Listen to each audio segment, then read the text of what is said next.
Good afternoon, everyone. Welcome to the first student panel through the TNGO. This student panel is going to focus on transnational education and the role of NGOs in teaching abroad. The subject matter came about through a couple of us talking about the different roles that NGOs throughout the world have in education, development of curriculum, and the way that cultural norms are changed. And we realized that there was a lot of different experiences in Maxwell. This event is put on by the TNGO. If you would ever like to get involved, please contact either myself or Tuska or Earl. And so we're going to start with Victor today, just getting right into it. Real quickly, we have Victor, who is a Humphrey Fellow, Linnea, who is an MPA student, and then Will, who is MPA IR. And they're all going to be sharing their different experiences in working in transnational education. So we're going to start with... Yes. Yeah. Hi, guys. So I am Victor from Chile. You know where is snow? Yeah, I guess. Yeah. So sorry for us, because actually I didn't know where Syracuse before to come here, so I think it's part. So I have a very quick presentation about my organization, okay? And then I think we have time to just talk about our students. Oh, yes, Rachel. So, a pause. I am a Humphrey Fellow, so I don't know if you know the program, the Humphrey program. So it's a Fulbright program sponsored by the Department of State, and I have the opportunity to be here an entire year. It's not an academic program, it's more like a professional development experience. So I will be here until May to just connect and share my experience with your experience. So for me this is very important, because my personal goal about the experience is to get a very good connections with your experience actually. So I am waiting the opportunity to just talk about how we can collaborate, okay? So let me introduce the organization that I was part of. Let me put this here. So it's Forja Chile.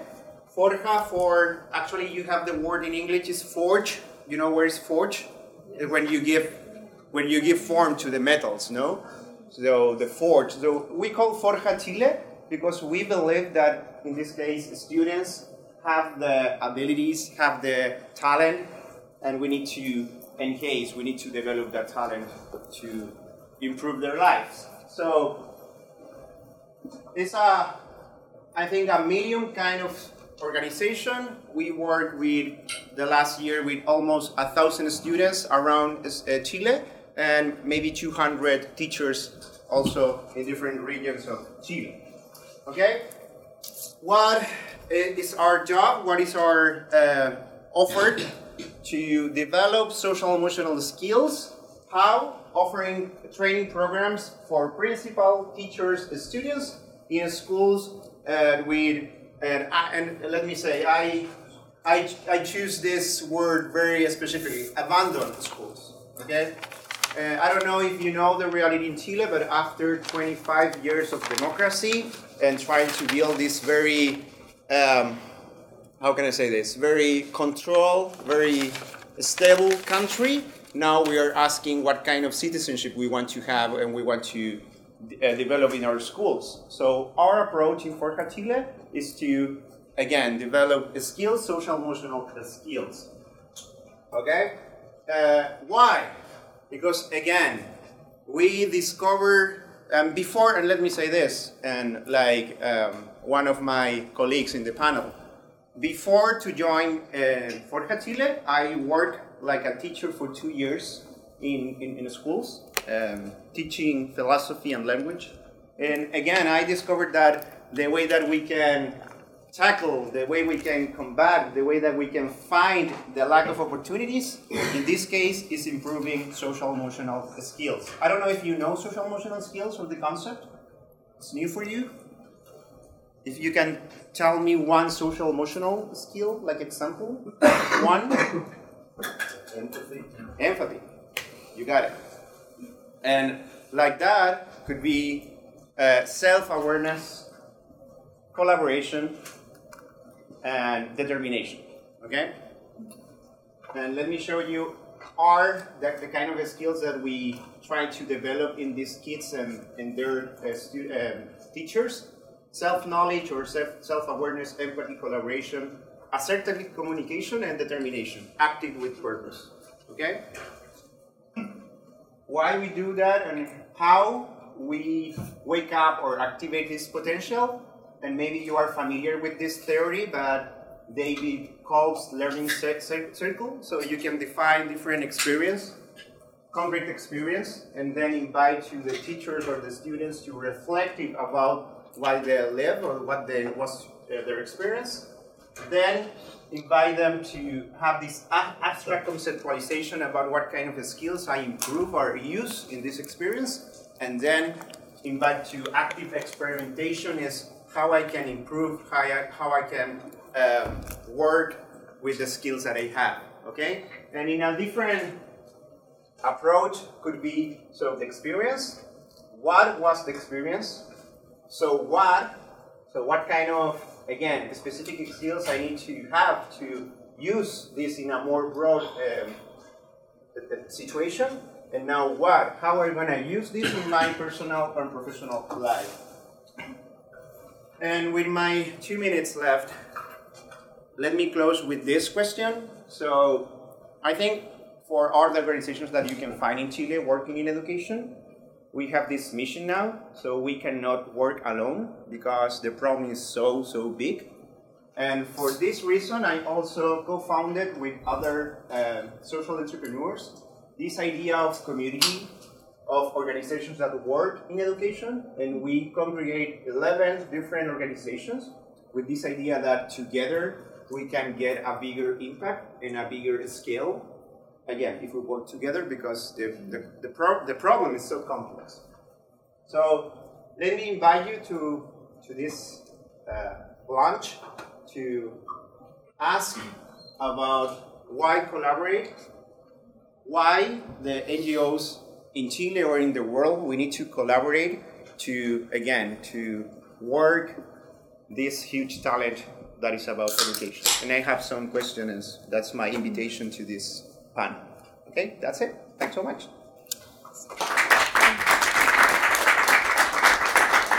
So thank you, Victor. We're going to move on to Linnea right now, and at the end we're going to spend some time taking questions and hearing back from you guys and about transnational education.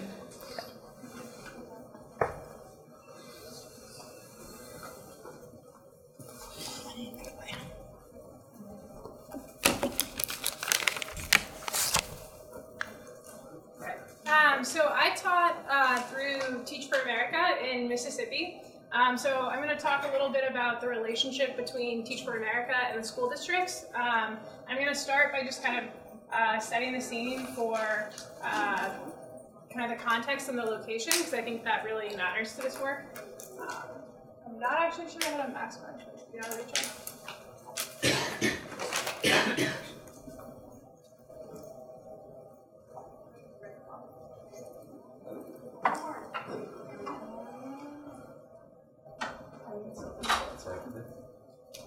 Right.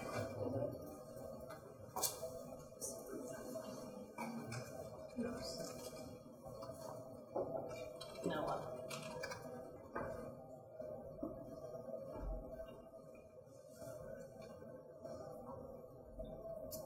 And always likes to work the slowest. Okay. So I have here kind of Teach for America's logo. So their mission basically is that one day all children in America will have the opportunity to an equal education. And then I taught in Mississippi, so that's the school district's logo. So the Mississippi Delta is the region that I taught in, and it's known as the most southern place on Earth. Obviously, that's not geographic, that's culturally and racially. So it's historically one of the richest cotton growing areas before the Civil War. And then after the Civil War, it was left with a lot of questions. and kind of changing roles in society. And today you still see kind of a lot of the same questions really that you had even before the Civil War. So Mississippi as a state consistently places last in education, so it really has a lot of challenges that it's facing. Holly Springs, where I taught, it's a small town in northern Mississippi, kind of near Memphis. It was actually the site of several battles within the Civil War, and that's like a home that General Grant lived in for a few months. So it has just a lot of history, and then it's still very racially divided even today. And Teach for America, these are some pictures from my classroom. I think the bottom one is from my first couple weeks, and really, I think, aptly describes my classroom management skills at that point. And then the top two pictures are, we had kind of a school uniform that students usually wore, but on this day they could wear whatever they wanted. And I had a lot of friends and family who donated books, so we took some pictures for thank you, so they're looking really more excited than usual. But TFA as an organization has 53 regions throughout the country that they place in. Mostly they're placing recent undergrads, but they also have kind of more experienced people who want to go into this work too.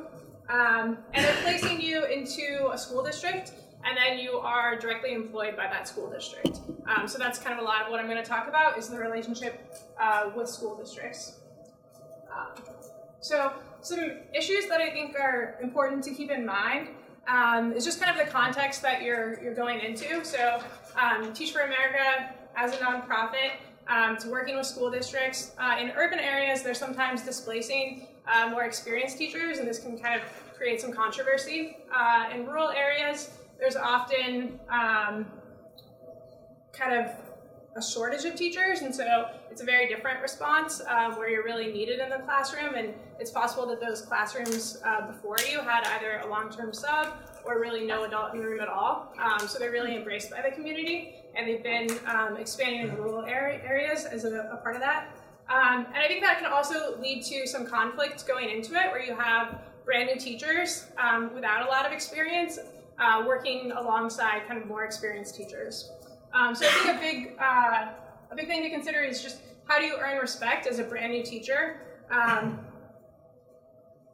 In order to have credibility, I think you need to show some humility and be willing to listen to others and really pick your battles. So as an organization, when teachers go in and you see kind of lots of things that you would disagree with, calling all of those things out to the district right away creates a pretty bad relationship where you'll be unhappy and the school district will be unhappy with you as well. Another question is teacher retention. So communities where Teach for America has a strong relationship, they typically see higher rates of retention. A lot of this goes back to kind of the teachers that came before you. It's a 2-year program, and so if the people who came before you establish good relationships, then you're more likely to be embraced. But if the opposite is true, then it can be kind of an uphill battle. Also, one thing that I think is important for teacher retention is that as a program, Teach for America in their training focuses less on practical teaching skills and more on kind of the mindsets that would make you successful. So things like being aware of unconscious bias, suspending judgment, using asset-based thinking, those kinds of things are going to be useful throughout their time there. And I think we see that other nonprofits that place teachers in these schools and focus on practical skills, they can be unsuccessful when those skills don't work and they don't have anything like these mindsets to fall back on. The relationships with the school districts can be complicated just because you need to really choose your battles. One thing, especially in Mississippi, that Teach for America discusses a lot is state testing. So the schools are really focused on their testing scores, and Teach for America is kind of trying to push for a larger change. And then I think one other aspect of Teach for America that's important as an organization is just continuing involvement. So rather than necessarily trying to produce a new set of teachers, They're really trying to focus on getting people to care about educational equity, regardless of what field they go into after teaching, with the idea that if you have people in influential positions in the future, that education will be kind of at the forefront. Okay. Thank you, Anaya. So, like my teaching in Uganda, I will not have a PowerPoint or electricity being used. So, I'm Rachel, and I was a Peace Corps volunteer in Uganda. Peace Corps is a federal government agency through the United States government. It's been around for around 5 decades, and Peace Corps volunteers have served in around 140 countries. There are many different roles of Peace Corps volunteers. Mine personally was education volunteer.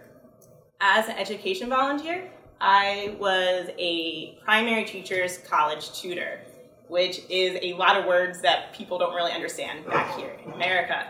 So pretty much I worked at a 2-year college that trained primary teachers who were going to go serve in the rural villages. These students were unfortunately considered not the best, and that was the culture in Uganda, was that if you ended up at a teacher's college, that was because you couldn't get into university. So these students who were coming in to my college already kind of had a chip on their shoulder, which made your job a little bit more difficult. So my primary role as a teacher at this college was to teach literacy and how to incorporate critical thinking into lesson plans. Because in Uganda, most of the teaching is done by just reading off the blackboard and repeating. There isn't much engagement with the students, and there isn't much fun. So my background was not in education before Peace Corps. But when I went into Peace Corps and when I became a teacher, I knew that my role in my school was going to show my students how to make teaching fun.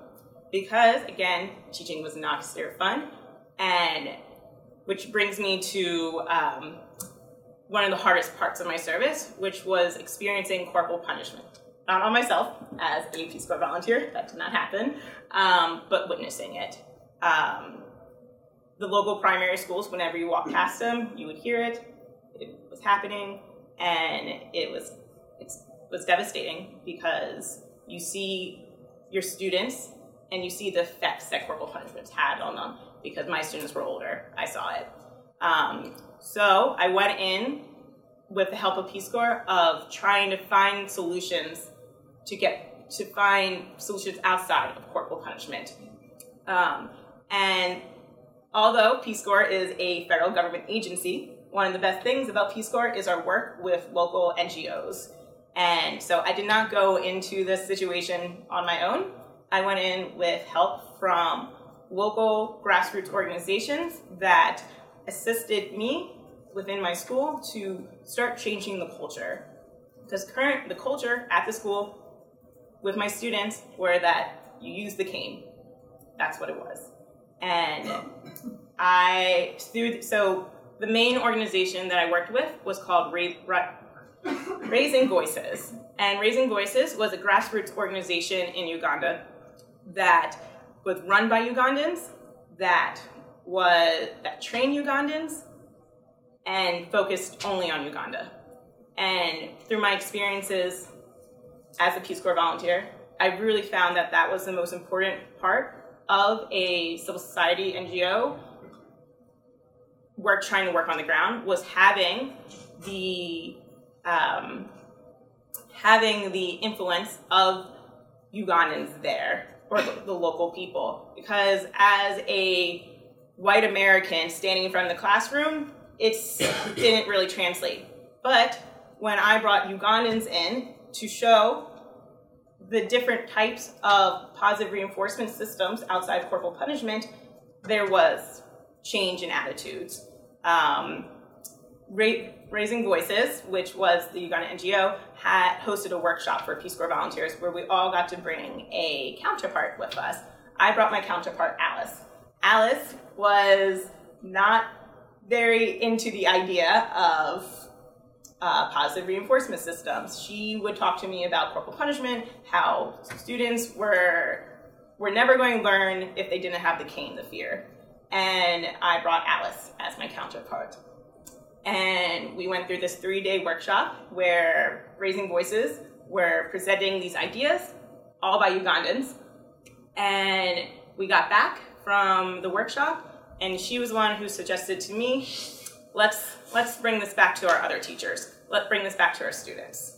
And it was because she said that it was Ugandans who were presenting to her from this NGO that really translated to her. Because despite my role as a Peace Corps volunteer, despite everything that I thought I could do, it really comes down to the relationships within the community and their ability to work with each other.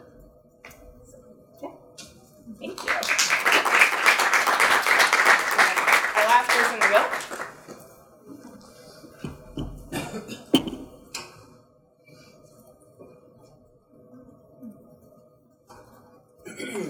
So as I said, my name is Will. I'm an MPIR student, and I had the opportunity to teach in China a couple years back through a kind of a collaboration of organizations. The city I taught in was Trenzhou, which is located here across the water from Taiwan.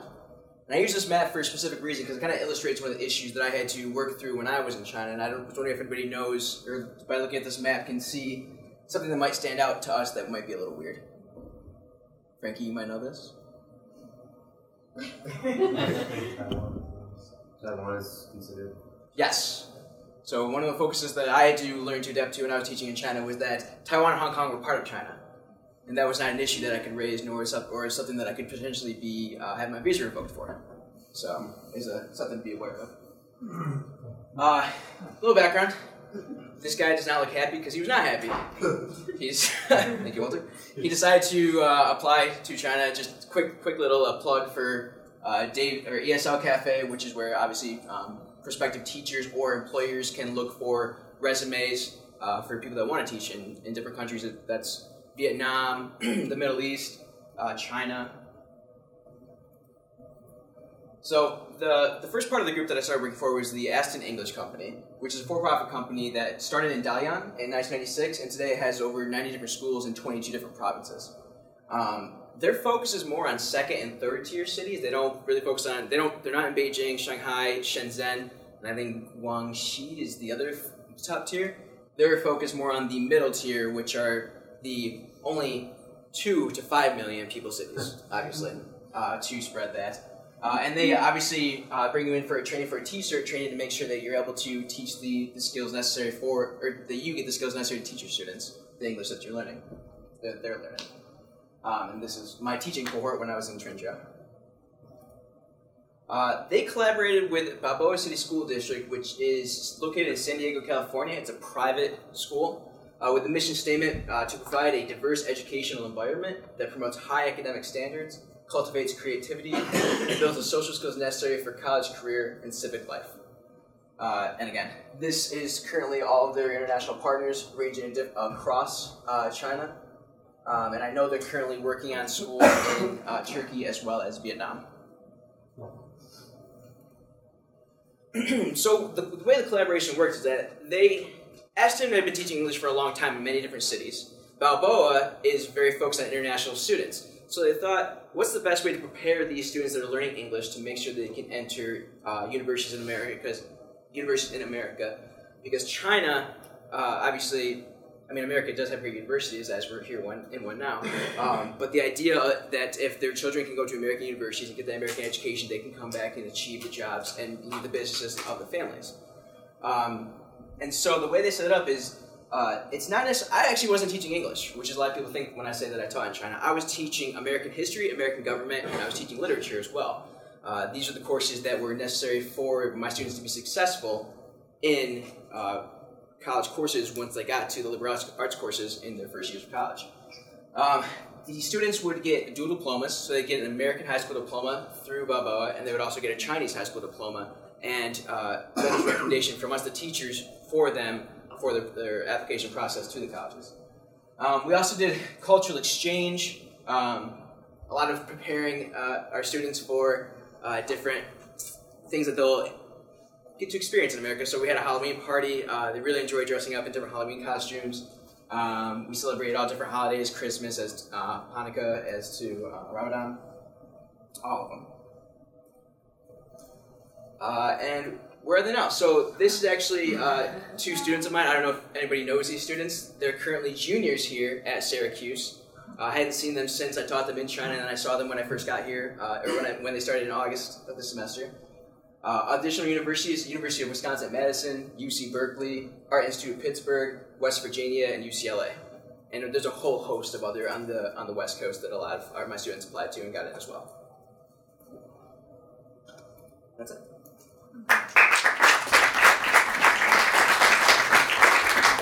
Well, so now we're going to take questions from all of you. Please feel free to ask us anything about our experiences relating back to the organizations that we worked with. Hi, I'm Petra Heinova. I'm the Director of Curriculum at SUFRO.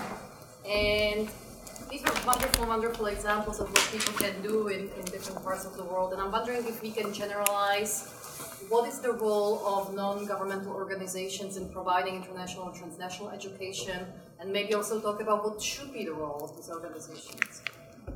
Do you have that directed at any one of us in particular, or just? I think NGOs, Teach for America, or Peace Corps is kind of like a bigger example of that than my organization's collaboration. So the question is what role should these TNGOs have? What role do they have, and maybe, is it the same role that they should have?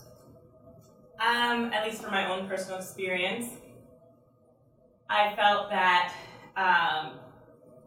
the role depended on what type of action they were trying to have. For example, the one that I was talking about, Raising Voices, they actually worked on the ground with Ugandans and did capacity building and sustainability. While there was also other TNGOs that I worked with that weren't that legitimate.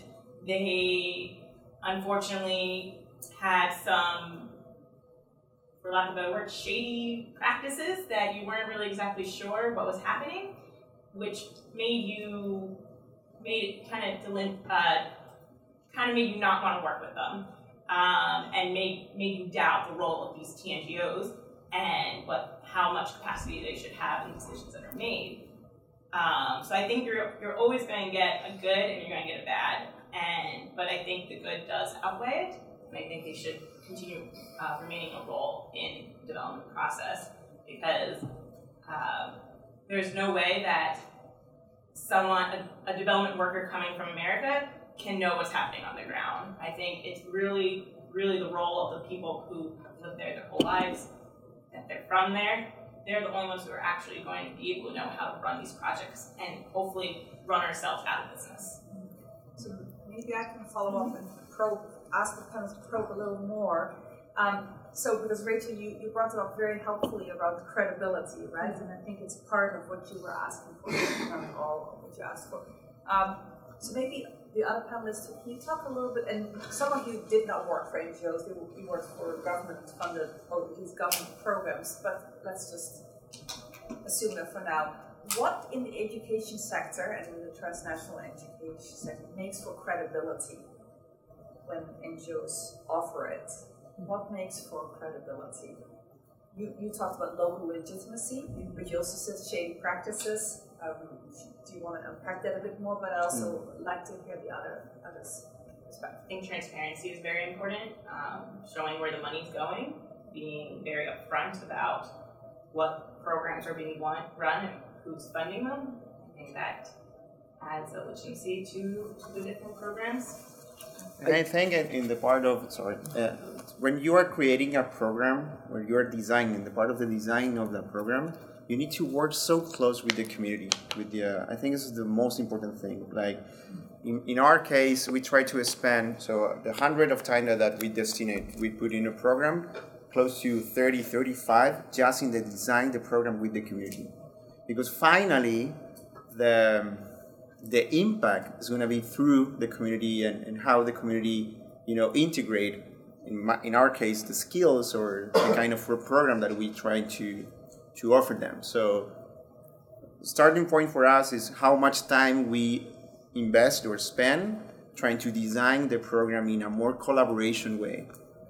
And then at the end is how we, of course, let me say this, show the impact or share the impact and or takeouts or takeaways of the experience and how we offer these results and best practice to another organization or another experience in Chile. I think that's an important part of the collaboration.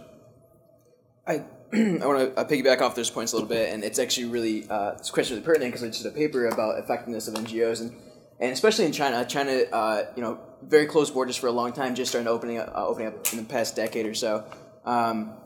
Education, going there to teach English is again like it's a shady business. I did a lot of due diligence to make sure that I found a company that I would really trust, and because I've heard a lot of, for lack of a better word, horror stories of going and then getting overworked, underpaid. So I think that in the future, I'm hoping that there will be some kind of regulation, at least, on the companies, some evaluation of the companies that do invite native English speakers over to teach English in China. I just think that right now it's kind of in its infancy, and I think it will be growing, and I'm hoping that's what we'll see in the future.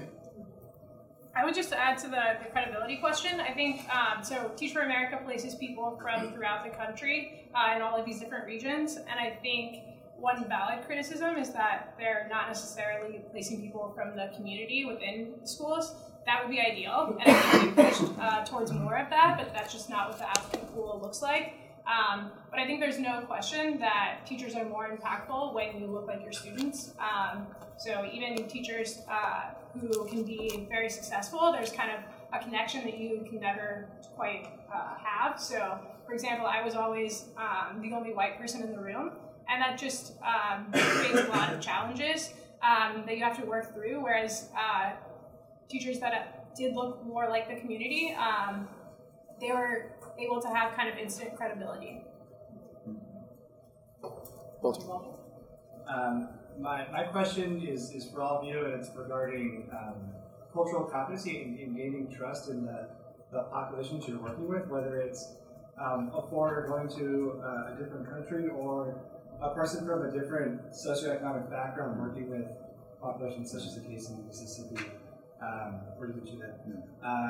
What is some advice or things that you need to do in terms of not being perceived as an interloper, but someone that is actually there and has gained the trust of the community to move forward and advance to projects? So, speaking on terms of Peace Corps, the first 3 months in Peace Corps, you go through a cultural training. The second 3 months is you start at your site, and Peace Corps recommends you don't do anything. You're not supposed to, you're just supposed to sit there and observe and work with your counterparts and really, really take in your surroundings and what the culture at your site is. And by doing that, you kind of do start creating this credibility where you become a part of the community first. You want to build this relationship within the community, because without that relationship, you are just going to be a preacher. You're just going to be this person standing in the front that doesn't know what they're talking about and trying to create this influence when you have no right to create that influence. By spending that significant amount of time, not even at 3 months is very significant, of not doing any sort of projects, you're able to legitimize yourself as a member of the community. And as being a member of the community is, what you're saying is, gives you more credibility and gives you the ability to implement the programs that you want. Yeah, I when I was hearing your question, I love that, actually, your question. I was thinking, I was remembering an experience working with 8 teachers, in Forja, Chile. And of course, we started with, okay, we designed this program with your principal and with some teachers, and now we are going to apply this program, okay? But took for us like 3 or 4 months to discover that the best way to work together is spend a lot of time just doing nothing, just observe, but also speak about ourselves in a very personal way and connect connect in a more like, not honestly personal, about if we share the same purpose about what we want to get from this experience, if we share the same vision or mission, I don't want to, more specific words, more technical words, but finalists, we actually share that the result in our students that we want to get finally with this.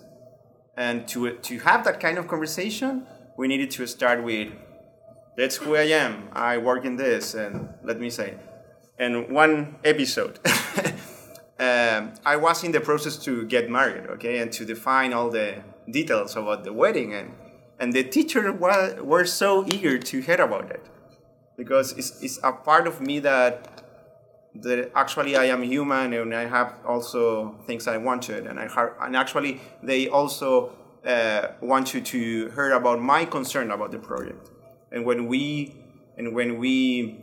were honest, all the after this go with the flow in a way. So yeah, I think essentially, so your question is kind of almost about creating buy-in, maybe a little bit with your students, and I think it. At least for me, I didn't have cultural training, unfortunately, but I think it's about not just being a teacher. It's about those moments after class or at the end of the day when you could go home or you could go to dinner, but you sit and you talk with your students and you ask them about their experiences and they ask you about your life and you compare how your life's different and what you can do, what you can say.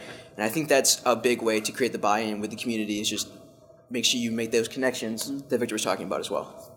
Yeah, I would agree that I think you need to be a member of the community, not just kind of a teacher who goes and teaches. I think a big part of that is that, at least in Teach for America, you get to choose where you live. So some of the people in my region lived in the town where we taught.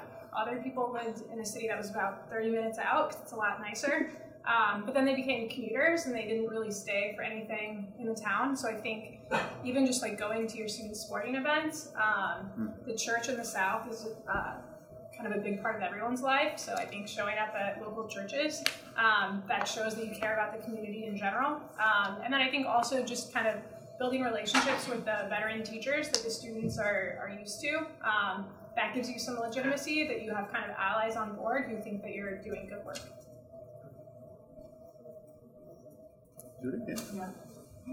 Yeah. My question is about relationship between NGOs and the government.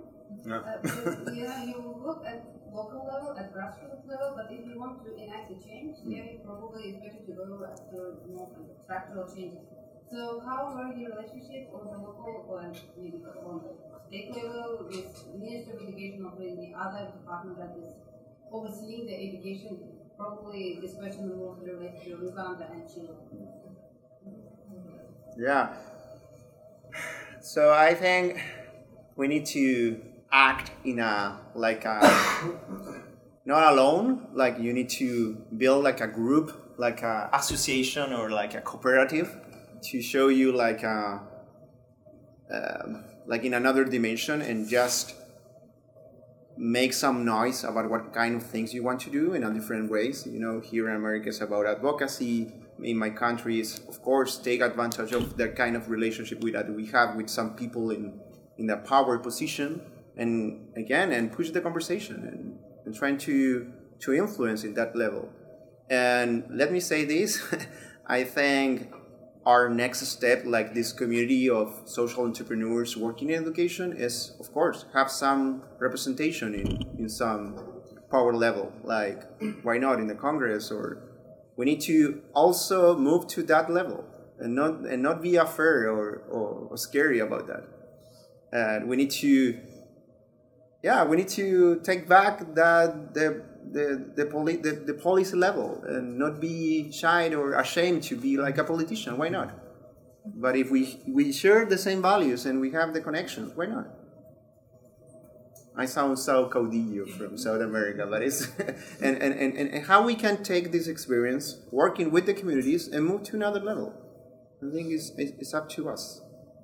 Yeah. People in Chile usually trust NGOs more than the government. Yeah, of course. They do. Yeah, and let me say, local NGOs are more trustworthy than in a national NGOs, because national NGOs look more related with the government. Okay, so local, yeah. What about in Uganda? Yeah. NGOs So I guess more than the government.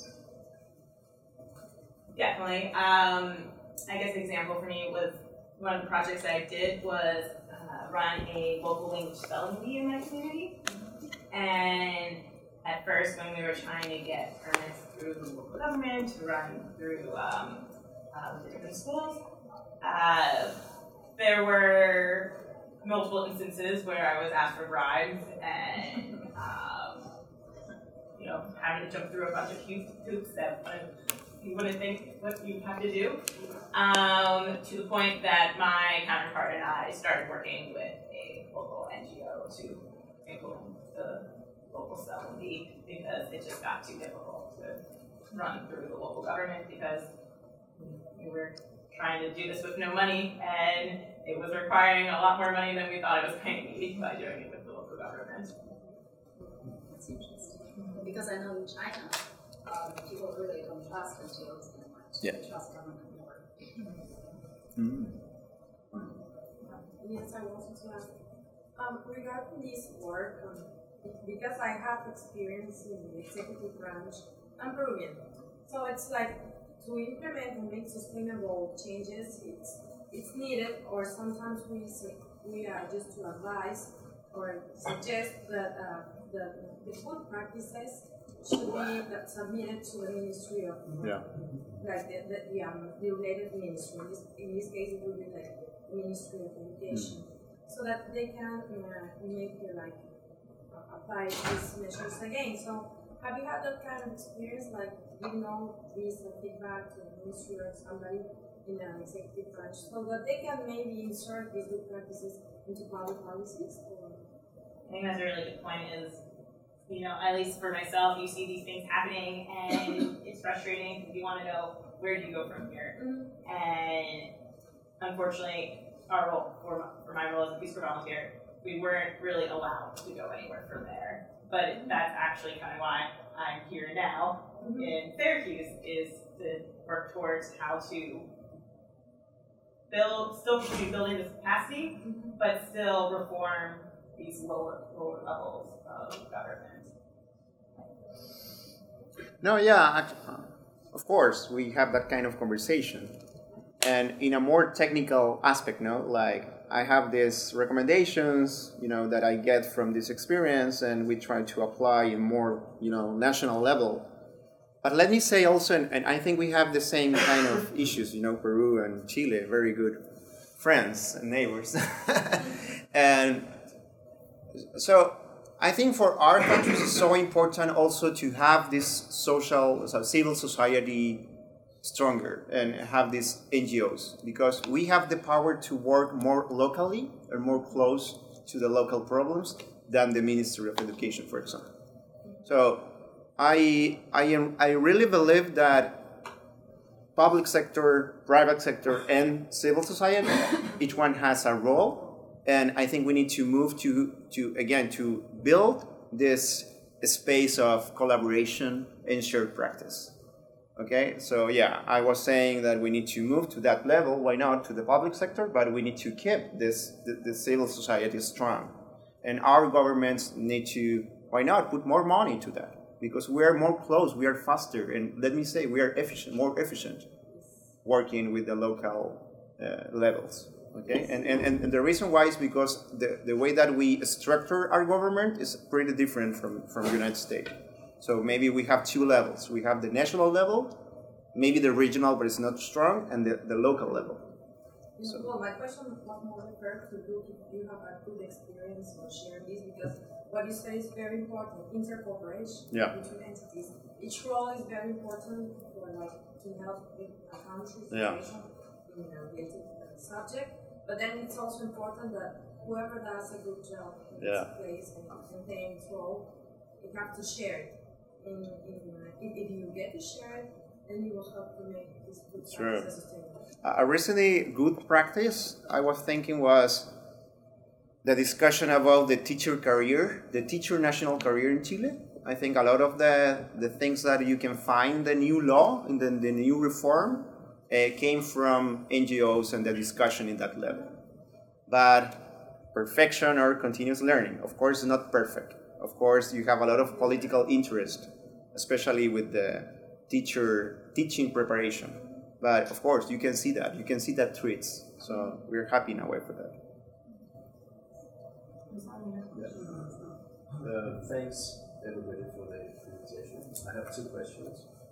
The first question is to Victor. It's about, everybody gave this very smooth and positive picture of what it means working with the communities, with the relationship. But in reality, we know that this is not as easy and as smooth as we wanted this process to be. There are a lot of obstacles that we have to overcome, expected or unexpected obstacles. So, in your particular work, one, do you think your work has been successful? And what are the measurements of success? And two, what obstacles have you overcome in order to make your works successful? Okay. I'm going to start with the obstacles because I think it's easier, when you are speaking about your obstacles. I think first for us, so let me say first, I work like a operational director in this organization because I replaced the CEO and I was like an interim CEO in this organization. Okay, and then I moved to here, so my work was incomplete. But let me say one obstacle was about, so of course about fundraising and funds, but how we understand and how Forja understood its role in the system and how we need to move to a more business social model, and understand that our service has a value and a cost, and how we can, again, to build partnership with the government or maybe with some companies to do in a more sustainable way our work. And for me, in a way, was an obstacle to change the mindset of my board of the board of the NGO, to move from this, okay, go and seek donors, go and find money, to why not to try to understand that we also offer a service, and this service could have a cost or a price, and our profit is for us to be a more sustainable or more actually do a better work. And again, was a more internal obstacle. And then the kind of conversation that you have, for example, with the local government and how they want to understand your impact. Let me an example.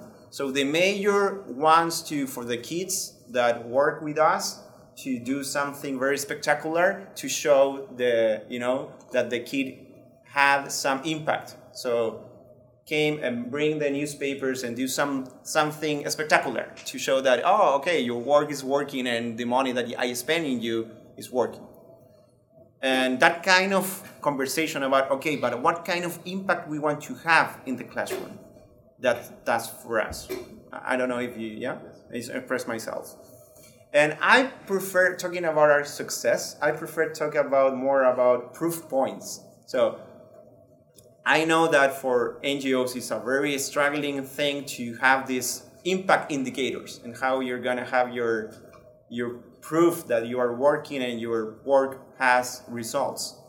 And I think we are working in how we want to measure our impact, but in that, in between or waiting that final definition, and we are working on that, we took this idea of proof points. So what is a proof points? And different from a key indicator or impact indicator. A proof point is tell me what thing you are doing well in a more simple thing. Okay, so we have proof points. We have a program very tested, and we can show that it has some impact. And this long-term impact, we're gonna define a process to have that kind of measure. So again, the kind of conversation in a short term is we have these proof points and we are using to demonstrate that we have impact. And about the impact in a long term, we are trying to now figure out how we can measure our impacts in 2-3 years, after the program was applied or we apply in an institute. Yeah. Thank you so much for your presentations. I want to make sure whether we agree about what we mean by international education. Because if I'm sure that international NGOs are doing wonderful work in different parts of the world. And there are universal practices and universal tenets that all educationalists agree upon, like the corporal punishment. It's wrong here, it's wrong in Uganda, and it's wrong everywhere. And there are other tenets like autonomy building, critical thinking, social skills, emotional skills, and they are all universal values and practices that are advocated by education specialists. But there is a risk that these international NGOs that are doing, they are trying to impose a Western model of values and practices. I don't think that the American way or the Western way of educating is the perfect or the ideal way of doing it. There's much to be said about the education system. And you were talking about preparing students for the civic life and career life and college life. It's all about, maybe most of the time, it's about trying to putting people into the same mold, trying to create conformist people who they behave in a middle-class Western way, trying to erase and to create a world that is less beautiful with all the differences that we want to preserve in a globalized world. There is the part that we want to make people global citizens who accept diversity and respect and try to preserve the planet. And also we want to create these beautiful entities called national identities that are created by national curriculum. So there's more, it sounds like more like a... Yeah, was there a question? Yeah, was there a question?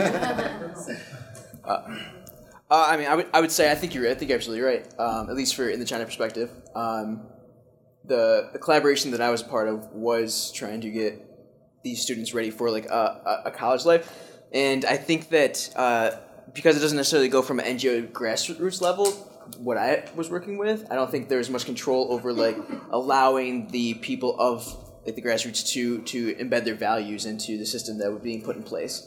I think obviously maybe in Uganda or in Chile, I think there's more room for the grassroots level to influence how processes are going to be taking place and how they're actually going to keep their cultural identity without having to ascribe to Western values necessarily.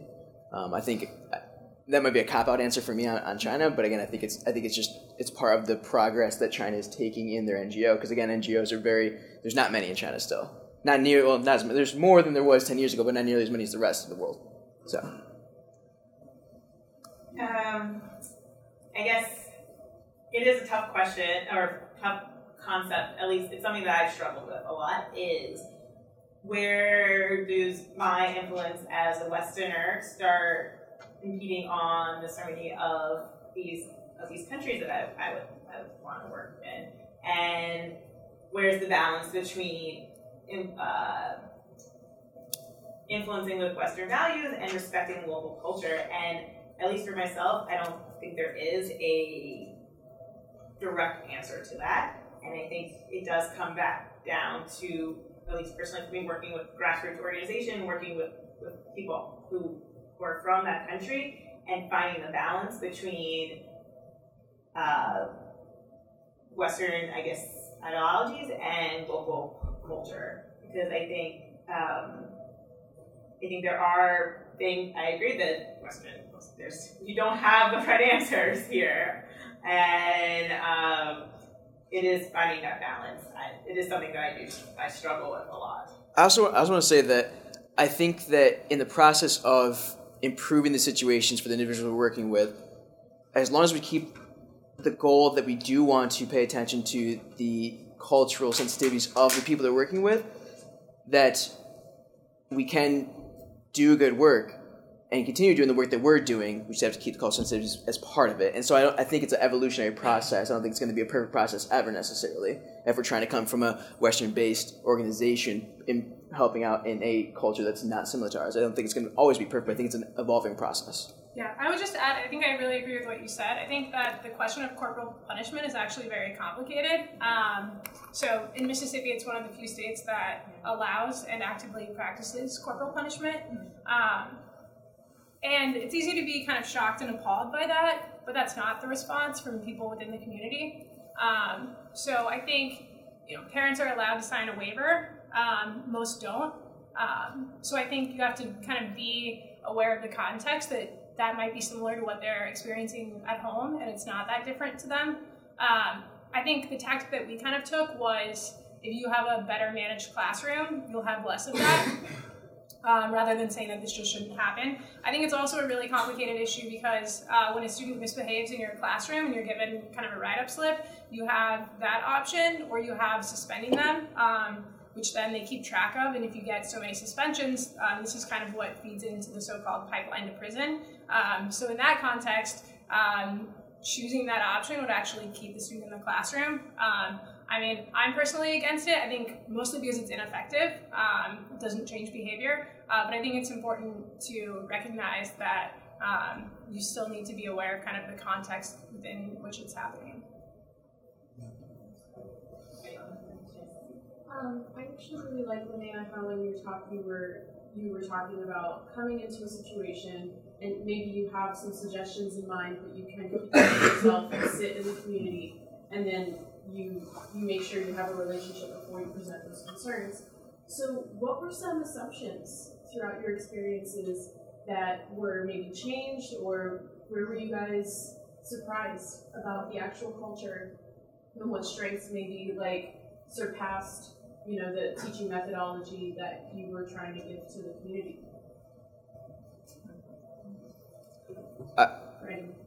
Yeah. I guess maybe I wasn't as culturally as informed as I thought I was before going to China, but there's a lot of pushback from students against me when I was teaching them, and I didn't expect, based on my knowledge of Chinese culture, just the amount of questions or the amount of pushback they would give me as being their teacher and everything. So I think that I really enjoyed that, actually. It was really refreshing to see these minds wanting to challenge you and not just accepting that you're the teacher and accepting what you're saying as being correct. So that's one of the assumptions or one of the cultural things that I experienced a lot, was just from changing from what I thought before. So what did you say that you actually pushed back?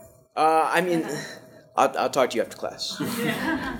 I mean, if it was a question that needed much more explaining or discussion, then we talk after class. But obviously it was great to hear them push back. I was thinking, and I remember my experience like a teacher and working with teachers. My assumption was, so the students don't have a vision for their lives, and actually they have. They do have a vision. So the problem is not about the vision, it's about what kind of opportunities they have to reach that vision. And so that is my work, how we can build that opportunities or that skills to they have that opportunities. And that for me was a very impressive thing, So it's not about expectations. Actually, they have huge expectations about themselves, but the system don't have expectations. And actually the teachers, someone doesn't have expectations about that. So. Yeah. I think for me, it's easy to go in and assume that you have good motivations and anyone who disagrees with you has bad motivations. I think the main way I saw this was my principal was really focused on state test results, which seemed kind of shallow to me. But in the end, he's looking at a community where you have to pass the state test in order to graduate, and a lot of jobs you're not eligible for unless you graduate. So from his perspective, it makes sense, and I think once you're able to see how they're thinking about the issue, it's a lot better of a discussion. Yeah, kind of going off what Victor said and what I said in my presentation is that teachers in Uganda were considered, teaching college was considered a last resort. And I knew that going in. And I expected most of my students to be very unhappy to be there, which was true in some cases, but wasn't true in most of the cases. Most of my students were very dedicated and wanted to be good teachers. They were there, maybe not out of their first choice, but now that they were there, they wanted to do the best that they could. Yeah. I have a question to this. I certainly share some of the sentiments you shared in the sense that methodology of trying to change certain societies looks in a way that Western European American organizations are coming and imposing certain values. I do agree that to some extent it does look like that, and maybe the methodology of it has to be really different. But still, I would like to challenge the comment that you made, because it seems like you really believe in that. From the perspective of having a diverse culture and respecting that diverse culture, would you consider violence against women? I come from an Islamic country. Would you consider violence against women as a diverse culture within a certain group that should be respected and preserved, regardless by local people or by international people? This is one. Two, and given the context now we are going through, in America there is a president that has been elected, that he himself a number of times has insulted women and has basically, given this message that, respect to women's rights is not necessarily something American or something European, because it hasn't been solved here, in our own backyard. Don't you think that there should be some shared values that, regardless you are from America, from Europe, or from Azerbaijan, or from other Islamic country, that we all should agree upon and accept that this is something universal, that if we work on these values, then ultimately universal peace and regional peace, especially to Middle East, in the context of that, I believe that ISIS, Al-Qaeda, Taliban, they exactly take advantage of this kind of backwarded values or backwarded practices within the culture, that therefore they're so powerful. This is a very good question. I think, yes, I do believe that culture is not a sacred entity. If something does not work, we say it. If something is not better, abuse of women is wrong, whether it happens in Riyadh, in Washington, in Rio de Janeiro, in Algeria, elsewhere. So there are things to be modified, but in developing critical thinking and autonomous thinking and action, then we can invite these individuals to try to question some of the practices. I think that there are universals and parameters, like Noam Chomsky speaks about the parameters and universals in language. So there are some universal things that are true everywhere, and there are some things that work in some contexts, whereas don't work in others. So yeah. But I think we can agree that we can find in transnational NGOs and even in local NGOs, so we can work in a collaborative way, respect the identity, the cultural identity.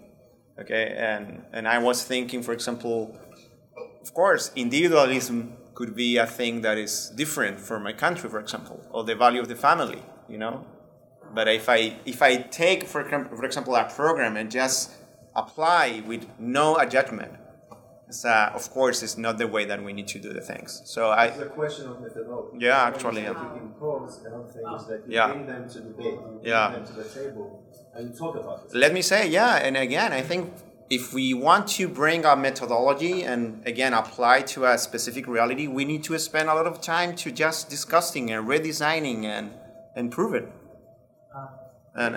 Just give an example. So my country, I'm from Algeria, by the way. My country brought a team of Canadians to try to reform l'école fondamentale, that is a fundamental school in Algeria. And I also see in the textbook of the secondary school, and there is a poem that says, grown-ups say things like, and then in this poem they say, don't stare, don't drag your feet, take your elbows off the table, don't pick your nose, etc. Yes, I think that these values and these do's and those apply for a middle class. But what if I don't even eat my lunch over a table? I eat my lunch on the floor. So why do I have to take my elbows off the table? So I'm thinking of contextualizing values. Yeah. Thinking of this specific. So if there is, for example, if I establish eye contact with people when I present my presentation, if establishing eye contact is considered as lack of respect to people, then I don't have to do it. Many things to be. But that's still on the how, right? I'm also speaking more from the fundamental values point of view as opposed to the. Yeah. Well, I think there's a really beautiful explanation to this. You find in a lot of Islamic countries that people count with their knuckles, right, instead of fingers. So in many Western contexts, it's 1, 2, 3, 4, 5. Many Islamic contexts, it's 1, 2, 3, 4, 5, 6. You actually get a higher count per hand. And that comes from memorizing the 99 names of Allah. So when you have that different cultural context, that ties in something as simple as counting, and counting with your fingers, which is something that most people can do, even if they can't do arithmetic, then that really has profound impact on how people conceptualize the world in even a subtle way. Again, speaking to the simplicity and beauty of it. I love it actually, yeah. 1, 2, 3. Yeah. Makes sense a lot. All right. 12 instead of just 5. That's true. So true. I think the role of imperialism is something that should be, and I'm really happy that it's central to this conversation because there's a certain amount of privilege and there's a certain amount of assumptions that we come into this conversation. However, I would kind of push back to challenge, what are the takeaways of having an education that's focused on critical thinking, even if it slips in some of the assumptions of the culture? So for example, my imperialism has existed in the Middle East. My mother was, is from Iran, and she was raised learning English there and everything. So they taught her all of the don't put your elbows on the table, and you need to drink your tea this way, and you have to be British, and you have to whatever. But the way that they taught math, where you're allowed to question throughout the process, the way that you were allowed to engage in discussion, the methodology of how I got to learning about basic algebra was a metaphor for a different process of life. And I think that teaching in general is not about teaching specific morality, but the actual critical thinking process of, I need to figure out how to negotiate a loan later on. I've never done it in school, but I understood that throughout my life, there were people who stood up for, there was a different methodology here, there was a different methodology here. Maybe one is not part of my culture. Maybe one is part of my culture. And the idea of diversity means that you can choose and move forward. And you choose what you integrate into your culture and what you don't. So we can be as sensitive as we can, but at the end of the day, people are smart. Yep. People have autonomy, and they come and they reform their culture throughout the generation. So that's why I guess I'm less worried about it. And actually, and you got it, you are connecting this very specific job, like be a teacher, with a very important thing is how we teach, how we develop a citizenship in our schools. And what kind of conversation, what kind of the skills we are developing that kids. So finally, yeah. So if you have a culture that say no or in a culture that you cannot decide, of course this is going to be, against of that. So finally, yeah. So finally, actually, we are taking some political decisions about what kind of citizens we want in our country. And we cannot forget that because it's actually a very important issue. And so maybe we can probe that a little more. I thought it was a really nice intervention. Across the four of you, because you said, Rich, I think you talked about road-based learning, right? Mm-hmm. When I lived in Vietnam, that was back then still very much the basis for education. So our conversation has moved to, is education also about teaching active citizenship and critical thinking and so on? That's an assumption, that's a paradigm that is not shared by many teaching systems, right, across the world, also not in this country necessarily, as broadly as we might all think it is. So how did you come across, was that ever a tension between what you as, well, maybe with the exception of Victor probably, but what you were you brought assumptions in through the transnational organization that you were part of about the how of teaching and what the purpose of teaching. Is it critical thinking or is it transmitting knowledge? I have the knowledge, I'm going to give it to you. Was that ever a tension across the two of you? Yeah, I think constantly. I think, my answer would be critical thinking, and my district's answer would be memorization for the test. So I taught high school English, and I remember, my high school English class was a series of reading books. And I remember my principal said, you can't teach a novel because nothing that long would ever be on the test. So you just have to kind of completely change how you would approach it based on what you've experienced in your own education. I think it was a constant battle to try to get critical thinking into the classroom. And so since when I taught with state tested, we would have kind of multiple choice answers, which is what the district would want, but I would have questions earlier that were about what's the meaning of this passage and really trying to push to that higher level. So I think the answer that I settled on, partly because it was imposed on me, was kind of a combination. I'd say it was similar for me as well, where although my role as a Peace Corps volunteer was to incorporate critical thinking and literacy into my teaching style, I was still also their teacher, and they were in school not only to become teachers, but to become the teachers was to pass their certificate exams. And the only way to pass the certificate exams was to also teach the exam. So it was something I struggled with, was finding that balance between still making sure they had the information they needed for the exam, but still fulfilling the role that I was there to do, which was make them better teachers. And you kind of do have to find the combination between the two of your own values and what the values there are. I'll touch on this real quick, and then actually I apologize, I have to leave. A lot of typical learning in China is rote memorization, and so it was very. My students actually really adopted it really well. They came in the classroom. If you went to other classrooms that weren't in the program I was teaching, there was a lot of just book reading, a lot of repeating of the same things. At least in the school I was at, my students really liked the critical thinking aspect of it. They were really in tune to it. They were really open to it. They wanted the discussion. They wanted to challenge different values and think about different ways, think about things in different ways. So I guess my organization wanted to impose critical thinking because there's also TOEFL preparation as well as SAT preparation.